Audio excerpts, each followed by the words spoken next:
জয়গুরু ইষ্টপ্রাণ দাদা ও মায়েরা, গতকাল অর্থাৎ 27শে মে সৎসঙ্গ দেওঘর ধামে পালিত হল পরম প্রেমময় শ্রী শ্রী ঠাকুরের 51তম পুণ্য স্নান উৎসব।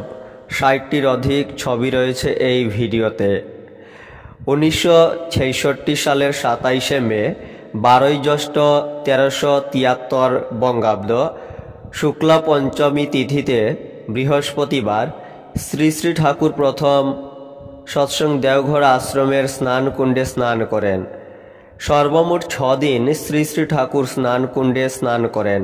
27শে মে, 28শে মে, 29শে মে, 31শে মে, 1 জুন ও 13ই আগস্ট 1966।